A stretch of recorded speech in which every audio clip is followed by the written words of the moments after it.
दोस्तों, भगवान शिव के बारे में ऐसा कहा जाता है कि भगवान शिव त्रिलोक के आदि और अंत के देवता हैं, जिनके आगे दुनिया की सभी शक्तियाँ असफल हो जाती हैं। लेकिन क्या आपको मालूम है आखिर भगवान शिव का जन्म कैसे हुआ था? उनकी माता कौन थी और उनके पिता का क्या नाम था?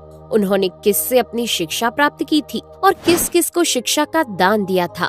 अगर नहीं तो चलिए, क्योंकि इस वीडियो के माध्यम से हम आपके इन्हीं सभी सवालों का जवाब देने वाले हैं, इसलिए प्लीज इसे स्किप किए बिना एंड तक जरूर देखना। दोस्तों, आज सबसे पहले भगवान शिव के जन्म से जुड़ी पहली कहानी यानी शिव पुराण की एक लोकप्रिय कथा के बारे में बताने वाले हैं। शिव पुराण के अनुसार भगवान शिव को स्वयंभू माना जाता है, जिसका मतलब होता है कि भगवान शिव का जन्म स्वयं ही हुआ था। यानी कि इससे एक बात तो साफ हो जाती है कि ना ही भगवान शिव की कोई माता है और ना ही उनके कोई पिता हैं। इसी कारण से भगवान शिव पंच तत्वों से भी परे हैं, जिस कारण से इन्हें मृत्यु का भी कोई भय नहीं है और इनकी मृत्यु कभी नहीं हो सकती। पर अब बात करते हैं विष्णु पुराण में बताई गई भगवान शिव के जन्म से जुड़ी हुई एक और कहानी के बारे में। विष्णु पुराण में बताया गया है कि भगवान विष्णु के माथे से निकलने वाले तेज के कारण भगवान शिव की उत्पत्ति हुई थी और उनके नाभि से निकलते हुए तेज से कमल पर विराजमान ब्रह्मा जी का जन्म हुआ था। मगर दूसरी ओर भगवान विष्णु के जन्म के बारे में शिव पुराण में बताया गया है कि एक बार की बात है जब भगवान शिव अपने घुटने मल रहे थे और उनके घुटनों से निकलने वाले मैल से भगवान श्री विष्णु जी का जन्म हुआ था। पर अगर ऐसा हुआ है तो विष्णु पुराण और शिव पुराण एक दूसरे से बिल्कुल अलग हैं। इस कथा के अलावा भगवान शिव के जन्म की एक और पौराणिक कथा काफी ज्यादा पॉपुलर है, जिसे शायद आपने बड़े बुजुर्गों से सुना होगा। पर अगर नहीं सुना तो आपकी जानकारी के लिए बता दें कि एक बार की बात है जब भगवान विष्णु और परम ब्रह्मा जी के बीच इस बात पर बहस छिड़ गई थी कि आखिर इस संसार में सबसे महान कौन है। और जब भगवान विष्णु और भगवान ब्रह्मा इस बात को लेकर बहस कर रहे थे तो एक जलते हुए खम्बे के रूप में महादेव उनके बीच आए थे। दोस्तों, वो दोनों इस रहस्य को नहीं समझ पाए और तभी अचानक से एक आवाज आई जिसने कहा कि जो भी इस खम्बे का छोर ढूंढ लेगा वही सबसे महान कहलाएगा। ऐसा सुनते ही ब्रह्मा जी ने एक पक्षी का रूप लिया और खम्बे का ऊपरी हिस्सा ढूंढने निकल गए। वहीं विष्णु जी ने वराह का रूप धारण किया और खम्बे का अंत ढूंढने निकल गए। बहुत देर तक खोजने के बाद भी दोनों में से किसी को भी खम्बे का छोर नहीं मिला और दोनों हार मानकर वापस आ गए। जिसके बाद भगवान शिव अपने असली रूप में आए और फिर भगवान विष्णु और ब्रह्मा जी ने ये मान लिया कि महादेव ही सबसे महान और शक्तिशाली हैं। इनसे बड़ी शक्ति इस दुनिया में कोई नहीं है। इसके साथ ही शिव पुराण में बताया गया खम्बा इस बात को दर्शाता है कि ना ही भगवान शिव जन्मे थे और ना ही उनका कोई अंत है। और एक कारण तो यही है कि भगवान शिव को स्वयंभू कहा जाता है, यानी भगवान शिव का अंत है ही नहीं, वे अमर हैं।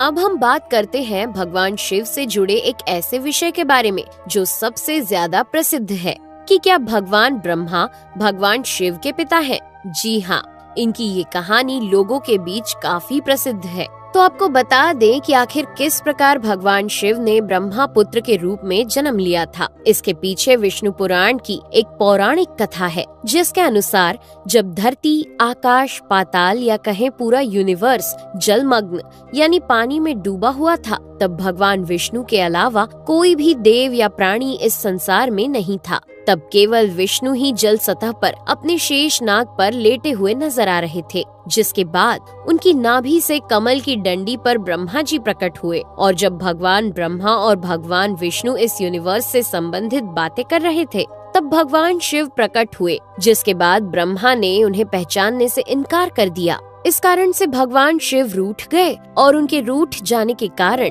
भगवान विष्णु ने उन्हें दिव्य दृष्टि प्रदान कर ब्रह्मा जी को भगवान शिव की याद दिलाई। जिसके बाद भगवान ब्रह्मा को अपनी गलती का एहसास हुआ और शिव से क्षमा मांगते हुए उन्होंने उनसे अपने पुत्र रूप में पैदा होने का आशीर्वाद मांगा। जिस कारण से भगवान शिव ने भगवान ब्रह्मा की प्रार्थना को स्वीकार करते हुए उन्हें ये आशीर्वाद दे दिया। लेकिन इसके बाद जब भगवान ब्रह्मा ने इस सृष्टि की रचना शुरू की तो उन्हें एक बच्चे की जरूरत पड़ी और तब उन्हें भगवान शिव का आशीर्वाद ध्यान आया जिसके लिए भगवान ब्रह्मा ने तपस्या की और बालक के रूप में भगवान शिव उनकी गोद में रोते हुए प्रकट हुए। आपको बता दें कि ये भगवान शिव का एकमात्र बाल रूप है। जब भगवान ब्रह्मा ने उनके रोने का कारण पूछा तो उन्होंने बताया कि उनका कोई नाम नहीं है। तब भगवान ब्रह्मा ने भगवान शिव का नाम रुद्र रख दिया, जिसका मतलब होता है रोने वाला। पर इसके बावजूद भी भगवान शिव चुप नहीं हुए, इसलिए ब्रह्मा ने उन्हें दूसरा नाम दिया। पर शिव को वो नाम भी पसंद नहीं आया और फिर भी वे चुप नहीं हुए। इस तरह शिव को चुप कराने के लिए भगवान ब्रह्मा ने भगवान शिव को 108 नाम दिए थे, जो रुद्र, शर्व, भाव, उग्र, भीम, पशुपति, ईशान और महादेव जैसे नाम थे। और शिव पुराण के अनुसार उनके ये नाम पृथ्वी पर लिखे गए थे। इसके बाद बात आती है श्रीमद् देवी महापुराण की। तो श्रीमद् देवी महापुराण में भगवान शिव की माता और पिता के बारे में बताया गया है। श्रीमद् देवी महापुराण के अनुसार देखा जाए तो एक बार जब भगवान नारद जी ने अपने पिता भगवान ब्रह्मा जी से पूछा कि सृष्टि का निर्माण किसने किया है, साथ ही भगवान विष्णु, भगवान शिव और आपके माता पिता कौन है, तब भगवान ब्रह्मा जी ने नारद जी को त्रिदेवों के जन्म के बारे में बताया। जो बताया वो वाकई चौंका देने वाली बात थी। दरअसल उन्होंने कहा कि देवी दुर्गा और शिव स्वरूप ब्रह्मा के योग से ब्रह्मा, विष्णु और महेश का जन्म हुआ था। यानी प्रकृति का रूप लिए माँ दुर्गा ही हम तीनों की माता है और ब्रह्मा यानी काल सदाशिव हमारे पिता है। इसके साथ ही श्रीमद् देवी महापुराण में भी भगवान विष्णु और भगवान ब्रह्मा के बीच हुए झगड़े की एक कहानी मिलती है, जिसके अनुसार एक बार श्री ब्रह्मा जी और विष्णु जी में झगड़ा हुआ और दोनों में बहस छिड़ी हुई थी। तब भगवान ब्रह्मा ने कहा कि सृष्टि को मैंने बनाया है और मैं ही प्रजापिता हूँ, जिसके जवाब में भगवान विष्णु जी ने कहा कि मैं आपका पिता हूँ, क्योंकि आप मेरी नाभि से निकले हुए कमल से पैदा हुए हैं। और धीरे धीरे कर ये बहस बढ़ती गई। दोस्तों, इसके बाद इन दोनों का झगड़ा सुनकर सदाशिव वहाँ पहुँचे और उन्होंने कहा कि पुत्रों, मैंने ही तुमको इस संसार को बनाने और इसे संभालने के केवल 2 काम दिए हैं। इसी प्रकार मैंने शंकर और रुद्र को संहार और तिरोगति के कार्य दिए हैं। इसके साथ ही उन्होंने कहा कि मेरे 5 मुख हैं। एक मुख से अकार, दूसरे मुख से उकार, तीसरे मुख से मुकार, चौथे मुख से बिंदु और 5वें मुख से नाद यानी कि शब्द प्रकट हुए हैं। उन्हीं 5 को एक साथ मिलाकर देखा जाए तो एक अक्षर ओम बनता है, जिसे आज हम सभी भगवान शिव के मूल मंत्र के रूप से जानते हैं। इतना कहने के बाद भगवान ब्रह्मा और विष्णु दोनों ही समझ गए कि भगवान शिव से ज्यादा शक्तिशाली इस दुनिया में कुछ भी नहीं है और दोनों ने भगवान शिव को प्रणाम किया और चले गए। चलिए दोस्तों, अब जब आप भगवान शिव के बारे में इतना तो जान ही चुके हैं, तो क्या आपको पता है कि आखिर भगवान शिव ने किससे शिक्षा प्राप्त की थी और उनके गुरु कौन थे?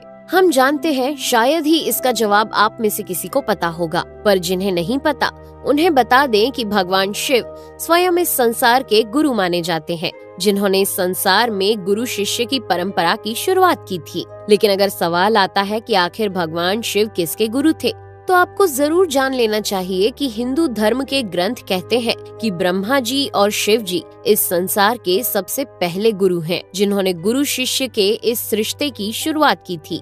जहां भगवान ब्रह्मा ने अपने मानस पुत्रों को शिक्षा प्रदान की थी, वहीं भगवान शिव ने अपना ज्ञान केवल अपने 60 शिष्यों को दिया था। यानी भगवान शिव 60 शिष्यों के गुरु थे और वे जिन शिष्यों के गुरु थे उन्हें आज के समय में सप्त ऋषियों का दर्जा दिया गया है। तो दोस्तों, ये थे भगवान शिव के जन्म से जुड़े हुए कुछ फैक्ट्स, जो आपको कैसे लगे हमें कमेंट करके जरूर बताइए। साथ ही अगर आपको वीडियो पसंद आया हो तो इसे लाइक और चैनल को सब्सक्राइब करना बिल्कुल ना भूलें। धन्यवाद।